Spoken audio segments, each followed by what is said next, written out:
Well, let's talk about friendships for a minute. Here's how you know if someone's your friend. A, you can tell them bad news, and they'll listen. And they won't tell you why, you're stupid and why that bad thing happened to you and how something worse happened to them once and, derail the whole conversation. You can actually tell them bad news and they'll listen. So that's a good thing. And then this is a weirder thing. You can tell them good news and they'll help you celebrate.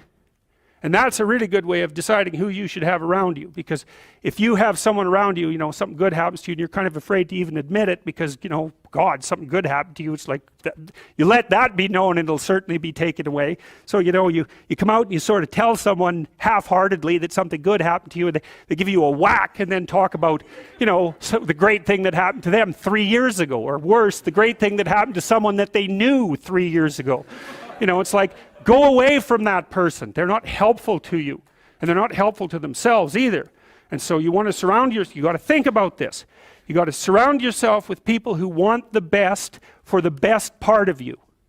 You can hang around with weasels and losers that are trying to pull you down to justify the fact that they're spiraling downhill as well. And the upside of that is you don't have to have any responsibility and you can all whine about how wretched life is, so that's pretty attractive. But I would say it's also a bad medium to long-term plan.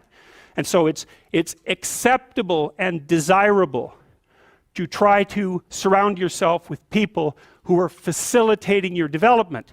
And you might say, well, I've got people around, I know them well, they're not doing that well and they don't fit into that category. It's like,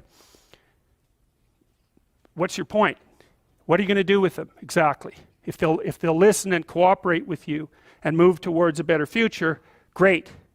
If they don't pay any attention and they keep doing the same damn things over and over and they're not going anywhere and it's painful, then maybe the proper thing to do is say, you just have your misery.